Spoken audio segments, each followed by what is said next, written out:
Las enfermedades que nos afectan en un tiempo en donde la realidad le pasa factura a nuestro cuerpo. Depresiones, ansiedades, trastornos, fobias, en un mundo que nos enferma. No estamos locos, que sabemos lo que queremos. Así son estos tiempos de locos.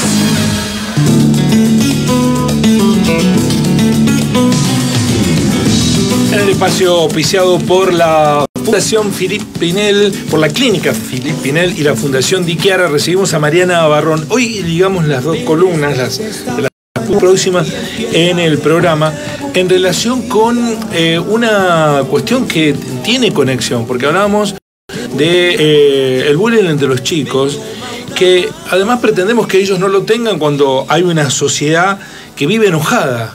Y de esto vamos a hablar. ¿Cómo estás, Mariana? ¿Cómo estás? ¿Todo Buen bien? día. Buen día. Bien, bien, bien. La verdad que bueno, habíamos planteado hablar de bullying, justo se planteó ahora en el espacio anterior, y más vale que tiene que ver, porque ya a mí me gustaría desarrollarlo más adelante, pero en lo que se da en el bullying es un enojo que se transfiere. El enojo se transfiere. Pero yo quiero tirar una frase polémica como para empezar, Vamos. como para remover. Hay una frase que dice, no sé, como que instaló el peronismo, que está buena, que dice el amor vence al odio, el amor Sí. es más fuerte que el odio. Y yo lo que voy a plantear acá es que el odio es tan fuerte como el amor, o más fuerte a veces. El enojo es una fuerza. Entonces, lo que a mí me gustaría discutir acá con vos, charlar con vos, es Sí, lo del peronismo me parece que se plantea como una utopía, ¿no? como una utopía. Como ¿sí? decir, bueno, aspiremos a que el amor venza al odio. O como planteando los otros movimientos como basados en el odio. Por eso el odio el enojo es una fuerza. Si vos ves ahora los seguidores de Milei, Milei se planta desde el odio, desde el enojo. Y el enojo es una fuerza que moviliza un montón. De hecho, acá no me quiero meter en cuestiones muy políticas, pero ¿cómo es que se instala el nazismo en Alemania? Es el enojo ante un montón de gente. Yo me acuerdo, tenía un profesor en la universidad, Ortiz, método de epistemología y las ciencias sociales, no sé, y él me dijo, el nazismo no se puede justificar, pero sí se puede comprender. El nazismo es la sociedad, digamos, cómo es que la sociedad lo había incorporado. Entonces él ahí me cuenta que Alemania había quedado súper endeudada y que, bueno, ¿quiénes eran los que tenían la plata? Los judíos. Entonces la mayoría de la gente le debía y aprovechando un antisemitismo injustificado. Después de la Primera Guerra, claro, Alemania tiene que pagar un montón de costos de la guerra porque resulta perdedora. Entonces ahí tenés orgullo devaluado, bronca, enojo, sensación de insatisfacción y esas fuerzas que quedan circulando. El enojo es una fuerza expansiva.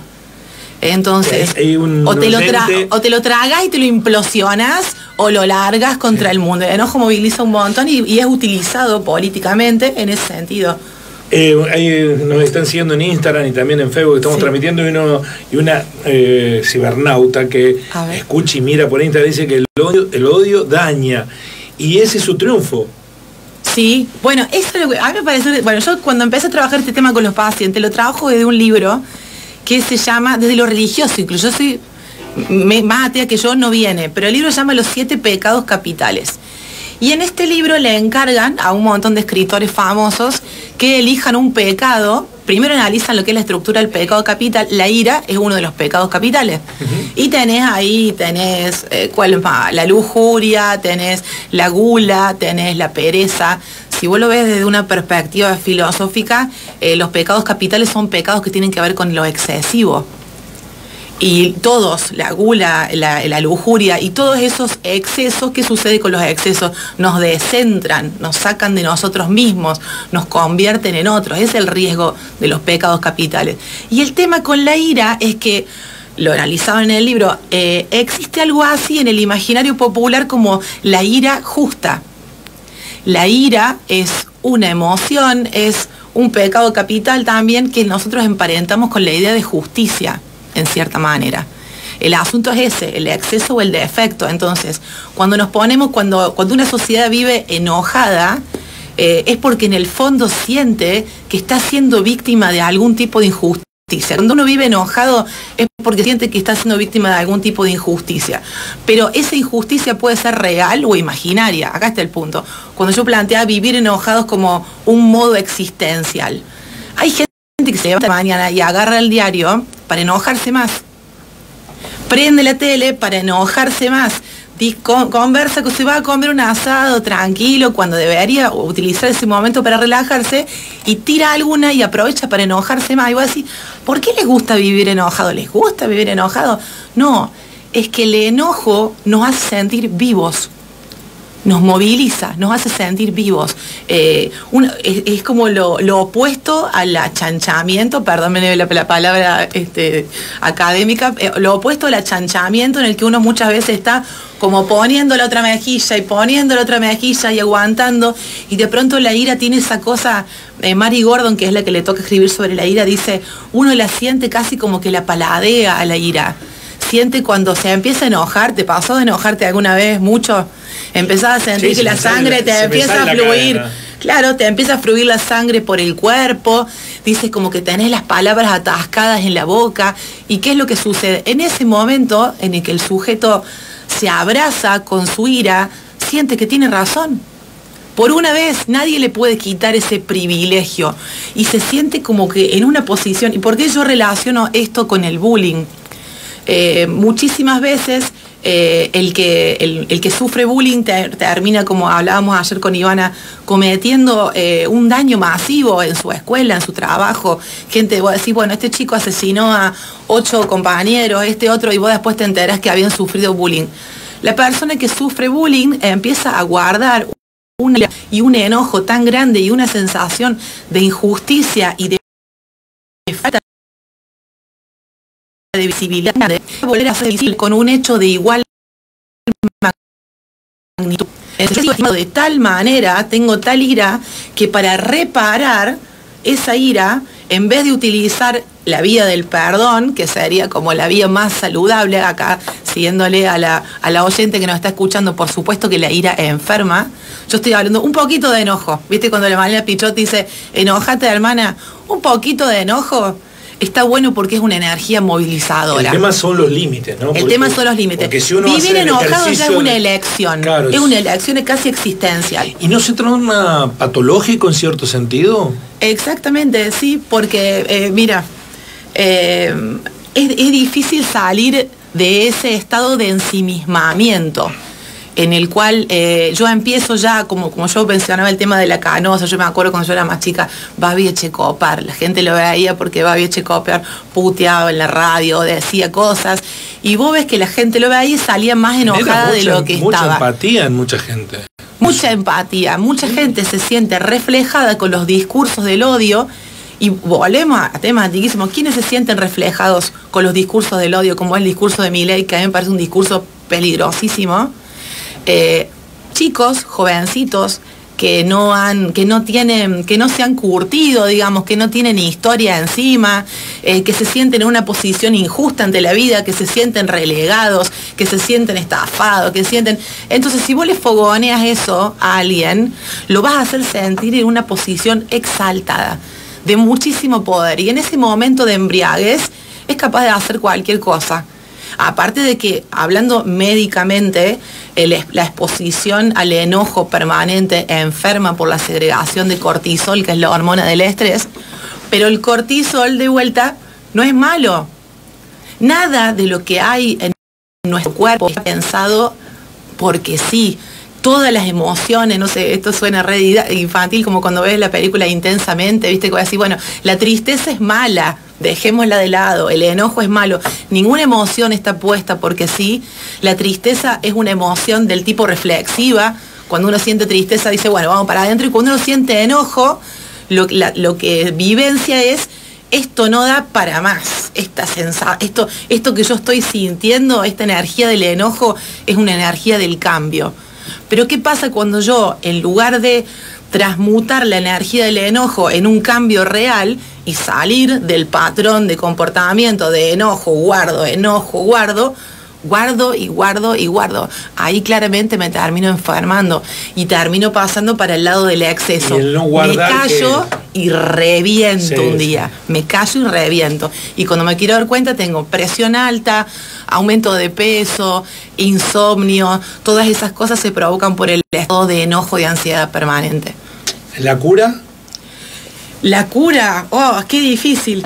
Porque como te digo, Mary Gordon, bueno, hay una parte en el libro. Apostar al amor, a entender al otro. Qué sé yo. Parece un libro de autoayuda. Mira, hay la cura sí que a mí se me ocurre, y es antiquísima. Hay un filósofo que es un filósofo del estoicismo, que es Epícteto, y Epícteto era un esclavo.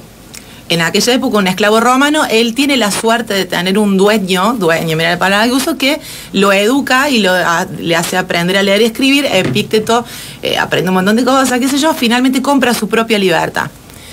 Y del momento que compra su propia libertad, él empieza a pensar una filosofía para no ser nunca más esclavo. Y de lo primero que se da cuenta Epícteto es de lo que somos más esclavos es de nuestras reacciones emocionales ante las cosas. Entonces escribe un librito que yo se los recomiendo ampliamente, que se llama el Enquiridión, que es un texto corto, que es como el manual del buen vivir, no sé, tiene como 30 páginas, y el librito arranca con esto. Enquiridión. Enquiridión se llama, así con Q. Y dice, hay dos cosas en la vida, dice Epícteto, las cosas que podemos controlar y las cosas que no. Cortísima. ¿Cuándo aparecen los problemas? Cuando gastamos energía tratando de controlar lo que no se puede y dejamos de lado lo que sí podemos controlar. ¿Qué cosas no podemos controlar? El comportamiento del otro, el envejecimiento, la muerte, la enfermedad, que algo se rompa. Entonces, el remedio para dejar de vivir enojados, igual yo vuelvo a recomendar un poco de enojo siempre, porque si no como que uno está, ¿te molestó? Una olla a presión. ¿Sí? Claro, un poquito de enojo manifestado en el momento, el límite, en el momento justo, totalmente saludable. ¿Qué es lo que recomienda Epícteto? Aprender cuál es la naturaleza de las cosas. Entonces decía Epícteto, si yo me voy a bañar un baño público, mis romanos, dice, me voy al baño público y ya sé que va a haber mucha gente, me van a salpicar, se van a meter otros, voy a tener que estar desnudo. Entonces, sabiendo la naturaleza de la cosa, yo me prevengo contra cualquier reacción emocional desproporcionada.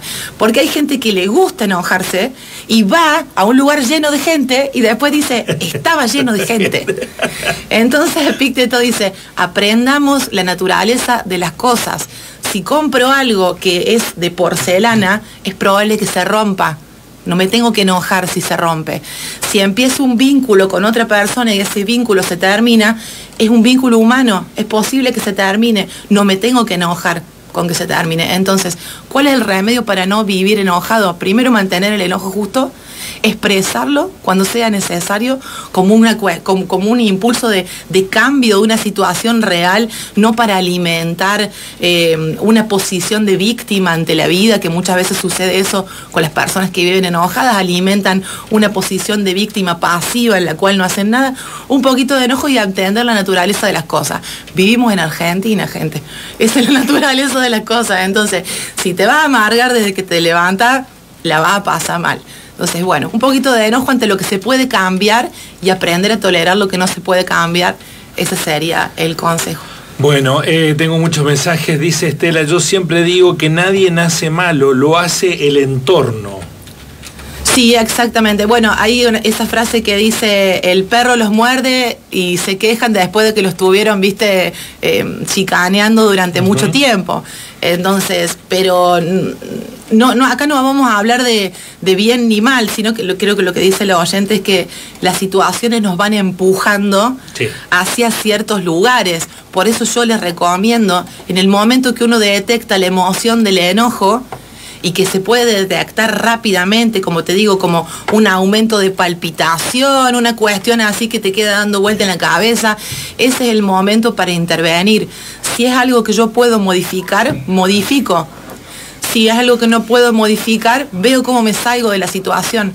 Pero detectar a tiempo el enojo, seguro. Y si son entornos, si yo participo de un entorno que permanentemente me hace vivir ese tipo de emociones, alejarme de ese entorno inmediatamente. Bueno, a otro oyente le gusta la columna, la está viendo en Instagram y dices cómo hacer para guardarla. Entiendo, Alejo, que, creo que está en YouTube. Queda guardada, ¿no? Y si no, en bueno, YouTube. Muchas gracias por los mensajes. En YouTube también después la pueden encontrar, pero si no la pueden bajar del propio Instagram. Yo no conozco mucho del asunto, pero queda ahí.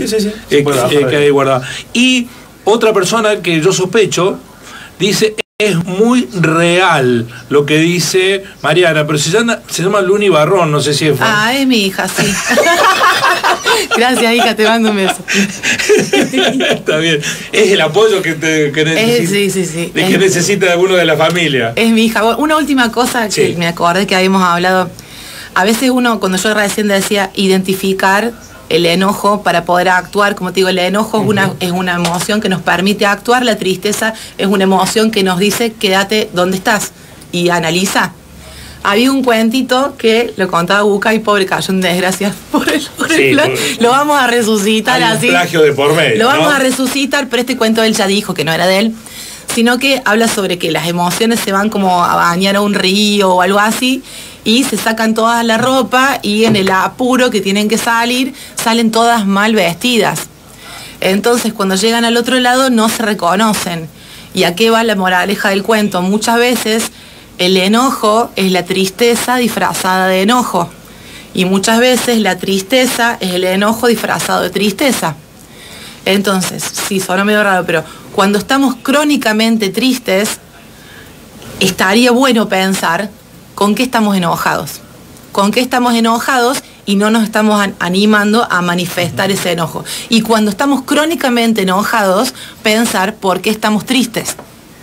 Porque son emociones que se anulan entre sí. Cuando yo estoy enojado, me protejo contra la tristeza. Y cuando yo estoy triste, me alejo del enojo. Entonces, identificar realmente qué es lo que nos está pasando implica una introspección profunda y animarse, porque a veces uno dice, bueno, sí, estoy enojado, pero no me animo a decir, y bueno, mami, vas a vivir así, vas a reventar como un sapo, yo no lo recomiendo, pero bueno, muchas veces es eso, tristeza disfrazada de enojo, enojo disfrazado de tristeza, es muy fácil confundirlas. Genial, un lujo, Mariana. Bueno, muchas gracias y saludos a los que nos escuchan. Bueno, ¿puedo pedir a la carta para la semana que viene? Si por podemos, favor, sí. Porque vimos el fin de semana la película El Padre en Netflix, que habla sobre el padecimiento de un hombre de una enfermedad mental ligada con la senilidad. Sí, vi que estaba ahí para ver, pero todavía no la agarré. Bueno, entonces, cuando la mire... bueno, yo le pedí a la doctora Hueve, ahí de la clínica, las patologías de los adultos mayores, cómo enfrentarlas desde el lugar del propio adulto mayor y también de los entornos, ¿no? Sí. ¿Qué hacer? Me quedó ahí agendado y ya le pedí a una de las doctoras, la doctora Hueve, a ver si se anima. Me dijo que sí, que está rindiendo no sé qué cosa. Y para hablar con más propiedad, que la gente también pueda preguntarle a un profesional. Lo recomiendo, ¿no? Sí.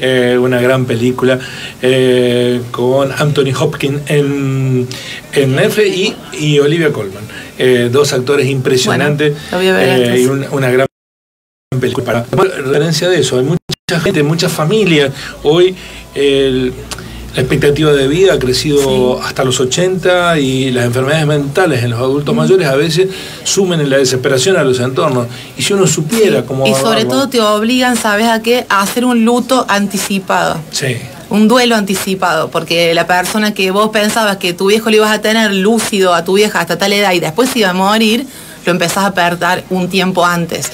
Entonces implica también eso, la desesperación, el desasosiego y el duelo anticipado. ¿Lo hacemos en la próxima? Sí, por supuesto, Mariana, nos vemos el lunes. Mariana Barrón en el espacio auspiciado por la Fundación Diquiara y la Clínica Philippe Pinel. Salud Mental en la mañana.